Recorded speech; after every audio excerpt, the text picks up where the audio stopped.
It has been said that the two greatest words in sports are Game 7. Over the years in New York, we've seen some legendary Game 7 performances. Now, speaking of legendary, a New York sports icon is part of the launch of a new performance lifestyle program titled Game 7.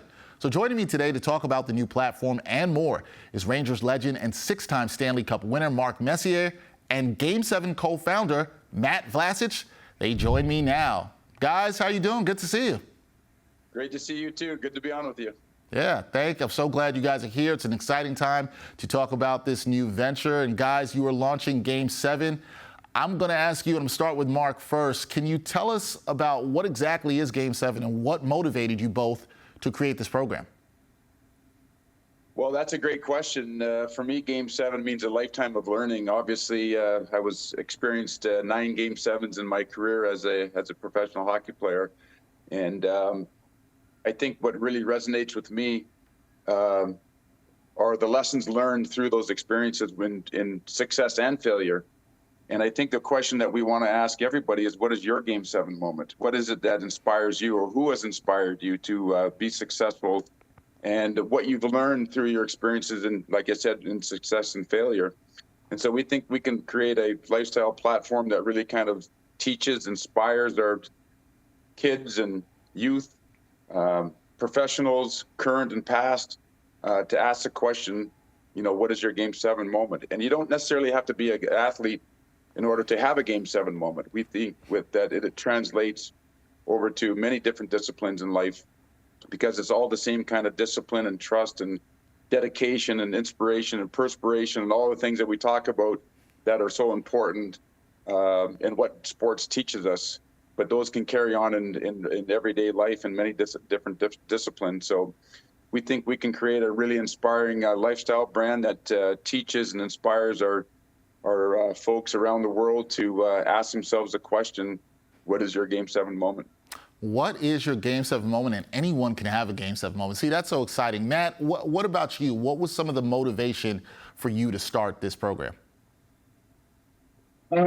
Well, first of all, thanks for having us, Dexter. And look, as Mark said, Game 7 is an innovative performance lifestyle platform, and really inspired by the hunger needed to succeed in life's pivotal Game 7 moments. And I'm not as fortunate as Mark to have played in 9 Game 7s or even 1 Game 7, but I have had those moments in life where I had to sort of put it all on the line. And, you either come out succeeding or you come out failing. And failing's okay, too, because we learn from that, and that helps us do our next Game 7 moment. But, working with Mark this past couple of years has been so inspiring, learning from him, learning from what it takes and what you need to have to be able to conquer those moments. And we want everyone to be able to learn from that. So, Matt, I'm going to start with you with this on the next question, because you guys have kind of touched upon this.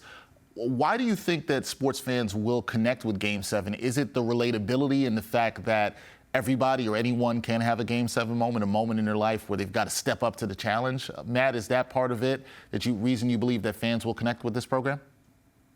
You started off saying it quite well yourself, Dexter. You said they're the 2 greatest words in sports, and we think they're the 2 greatest words in life. And but these highly pressurized moments in sports and in life carry such monumental weight.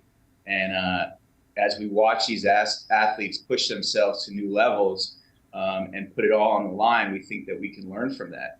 And we see those moments in everyday life, whether you're an athlete, a professional athlete, a high school athlete, just going to the gym, you're a CEO, an entrepreneur, whatever it is. So ultimately, our mission here is to transform Game 7 from those 2 greatest words in sports to one of the greatest lifestyle platforms representing peak performance in sport and life.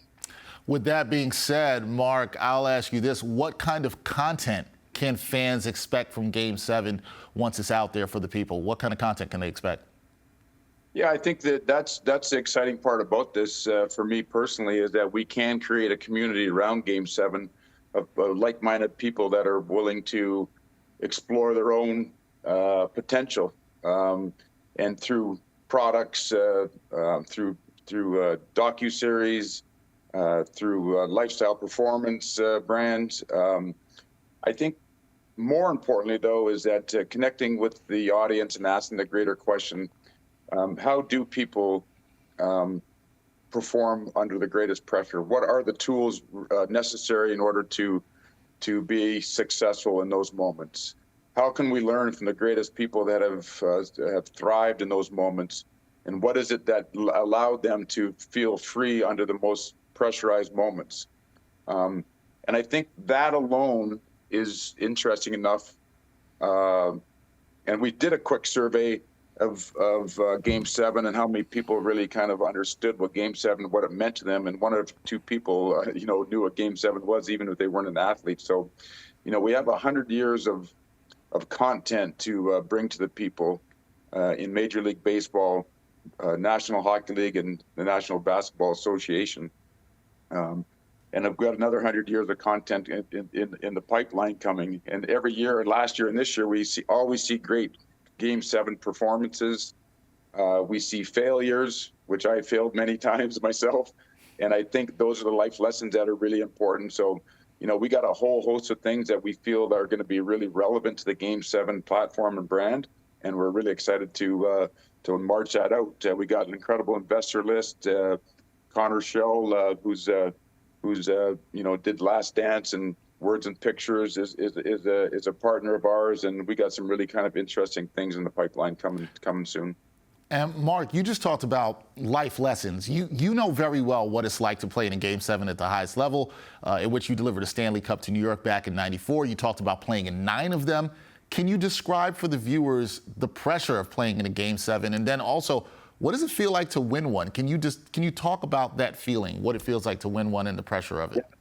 Yeah, that's a great question, and I think for me personally, and I think what makes Game 7 so compelling to people that aren't necessarily a sport fan, but will find a time to go watch an event. And it doesn't have to necessarily be a Game 7 in basketball, hockey, or the NBA or baseball. The Super Bowl, for every intents and purposes, is a Game 7. Anything that's where the final outcome in a series like that, you can be considered that same kind of pressurized situation. For us, obviously, that came a couple of times. One in the conference finals against New Jersey, where Stéphane Matteau scored the beautiful overtime goal to send us to the Stanley Cup Finals. And of course, in Game 7 in the Stanley Cup Finals in 1994, where we're able to beat the Vancouver Canucks to bring the first Stanley Cup to New York. It's since 54 years. For me personally, it's a lifelong journey of lessons learned, like I said earlier, both in success and failure. And I just am so grateful and humbled by the people that, helped me along the way. I think as a player, I just recently wrote a book that No One Wins Alone. You think about all the people that helped you, put you in that position to succeed. And I think that's what really kind of resonates with people when they watch that kind of Game 7 moment where we know there's going to be a winner. We know there's going to be a loser. I don't like to use the word loser because nobody's really a loser in that moment. But ultimately in our sport, there is a winner and a loser. And if you just look at it as losing and you don't take the lessons learned from losing, then I think it's lost time. And I can't tell you how much I've learned in the most crushing moments for me personally in loss. And but that only made me hungrier. It made me strive, work harder. It made me try to figure out more focused. What didn't I do? Ask myself really hard questions about, what could I have done different? Did I prepare enough? Was I over-prepared? Were we a tight enough team? Did we have the team chemistry required? Did we have the trust that's so necessary in order to win in those pivotal moments? Because you're at the mercy of everybody around you in a team sport. And you're at the mercy of everybody on the team preparing properly, putting the time and the discipline that's required to perform in those moments. But I think the confidence comes when the noise quiets down, the puck drops, then you rely on your preparation. You rely on the things that you've learned over a lifetime in those moments. And so your mind can actually become free, and you're not worried about the what ifs. You're not worried about the consequences. You're not worried about losing or winning at that point. You're just totally playing the game. And I think sometimes we get too far ahead of ourselves, and you can see it in golf all the time, coming down the stretch, start thinking about the outcome, winning, even in the, in our sports. As soon as you take your eye off the ball, you start thinking about the outcome, the what ifs. If you don't do it, you start feeling that pressure. I think that's when things tighten up. And as we know, a tight muscle is a slow muscle, and that's not good in sports. So, I could go on and on and on here for your answer, but I think those are some of the things that we want to uncover and really bring to the public. No, well said by one of the best who's performed in Game 7 at the highest level. So we thank you for that. Matt, I have to ask you this. Someone like you who's a sports fan, also partnering with Mark on this venture, what do you love about viewing a Game 7 from that fan perspective? And what's your all-time favorite Game 7 moment? Look, there's nothing like Game 7. As you said it before, it's the two greatest words in sports. It's the pinnacle. Gladiators have battled for 6 games straight, and now sort of face each other for that decisive 7th game. It's all on the line. There's anxiety, there's drama, there's passion. It really doesn't get any more intense than that. Even people who aren't sports fans, my mom, for example, she'll come into the room if Game 7's on or any of those pinnacle moments, and all of a sudden the emotion overwhelms her and she's crying. But it's just the best. In terms of my favorite Game 7 moment, I mean, it's 1994 Rangers. We got 2 of them back to back.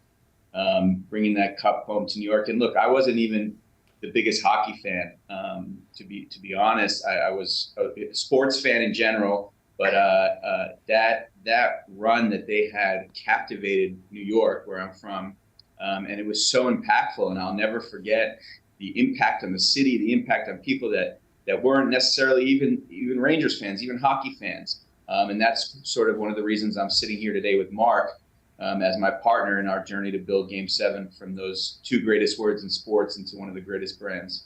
2 greatest words in sports, indeed. Mark, back to you. You obviously have a strong tie-in with the NHL through your history playing and then being around the game. What are your thoughts on the talent in the league right now in the state of the NHL today? Shortly after I retired, I did an interview stating that I don't think there's ever been as much talent at one time in the National Hockey League. And here we are today, many years later, and I'm going to restate that the talent pool coming into the National Hockey League is astounding, to be honest with you. We're seeing things that have never been done in the game ever. Every team seems to have 1 or 2 or 3, generational superstar players that are just incredible to watch, from their skill set to their passion to the dedication.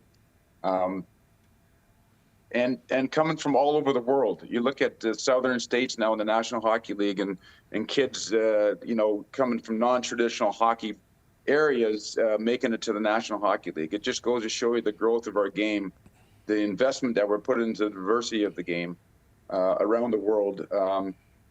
As a former alumni, I couldn't be prouder of the game and the state of affairs of the National Hockey League right now and the leadership. We had just an incredible 2 years. The last 2 years, to be honest with you, with the playoff hockey, was just remarkable. And I was lucky enough to be able to kind of work at the ESPN and witness it, talk about it, view it, get back into the arenas, and interview these players.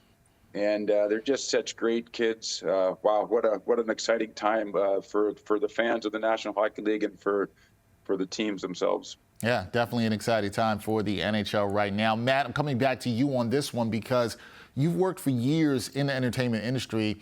And as you know, as a sports and entertainment, they can intersect quite often. So how does your entertainment background help Game 7 in this venture? Because it's quite interesting. You got Mark, who's a former athlete, yourself, who's worked in entertainment. Now you guys are coming together on this. So how does your background help what you guys are trying to do here?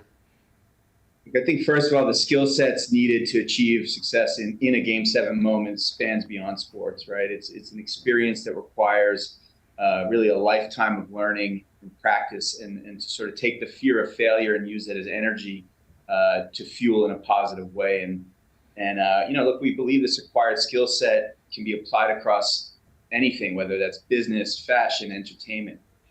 So specific to my previous experience, I spent a lot of time helping artists build their intellectual property, their communities, their audiences, and then ultimately provide those fans, that community, that audience with the greatest experience and other points of connection to their fan base. And that's ultimately what we're doing here. We're creating great content, which, we said it will come soon, and that's likely in 2024.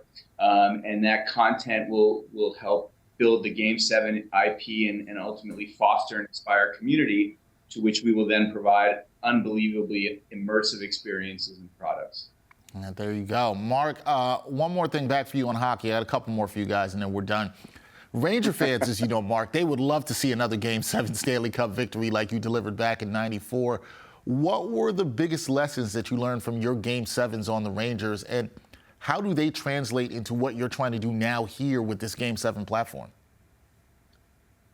Unwavering self-belief in the vision that you've created for the team. And unwavering by meaning no matter what happens, you believe in the path forward. You've set the path forward on a day-to-day basis. Everybody on the team understands how we're trying to get there. Of course, you have to make detours because some things that you might have thought were going to be, important, successful, didn't work. You need to be able to pivot. You need to be able to be honest. You have to be sometimes brutally honest for self-assessment. So I think for me, the journey in 1994, actually starting in 1991 when we won the President's Trophy and only lost in the playoffs, and then going back in 1992 and 93 to missing the playoffs, which is the first time I think in history that a team would won the President's Trophy and then miss the playoffs next year, and feeling the high of winning the President's Trophy, but being disappointed missing the playoffs or losing in the playoffs, and to missing the playoffs and riding that roller coaster all the way from up, all the way down to lower than the snake's belly, and then all the way up to 93 to 94 to winning the Stanley Cup. But feeling that passion, feeling the care in the fan base, something that, an original six team carried around for 54 years, had never seen it. Generations of fans together, moms and dads and aunts and uncles, brothers and sisters, grandparents, finally got a chance to see the Stanley Cup. But it would not have happened without the complete commitment by the players and the organization and the coaches. And when I think about that, what I did learn is that if you're not completely immersed into the journey, it will never happen. Stanley Cups, championships don't happen because it's your turn and the sand is run out of the clock. It doesn't happen by accident. It's a well thought out plan in order to win, and executed it flawlessly. And we had that in 1994, and it's a lesson that I'll never forget. Yeah, a lesson that could definitely be passed on into what you're doing now with this Game 7 platform. So last thing for you both, you're at the start of your Game 7 journey with this platform. So what's next for Game 7, and where do you want to take this program into the future? Matt, I'll start with you first on this. Look, we're incredibly excited for what's in the pipeline for Game 7. So excited that we had to get out in front and start talking about it now. Our community, our consumers should be on the lookout for a content series that'll include podcasts, products, and ultimately amazing community experiences. And look, we look forward to formally announcing more about each of these sort of verticals and in the coming months and throughout 2024. All right, excited about that. Mark, what about you? Where do you see this going in the future? What are the goals for Game 7? I look at it as an inspirational platform. I look at the opportunity to lend all the experience that I learned and all the people that will be coming on board to help Game 7 teach those learnings and inspiring our boys and girls, our youth into, pushing themselves to higher levels against all the odds, paying it forward in many respects. To me, that's the most exciting part of this whole mission for Game 7, is to really kind of inspire our youth, make it an aspirational platform, but also an inspirational platform. Yeah, and that's definitely good. The life lessons that can be learned from everything in sports, that is great for us to learn all the time and what we can learn, life lessons. I want to thank you both for joining me, talking to me about Game 7. That is Matt Vlasic and the great Mark Messier, NHL legend. Thank you, guys. Look to talking to you more and connecting with you about this platform down the road.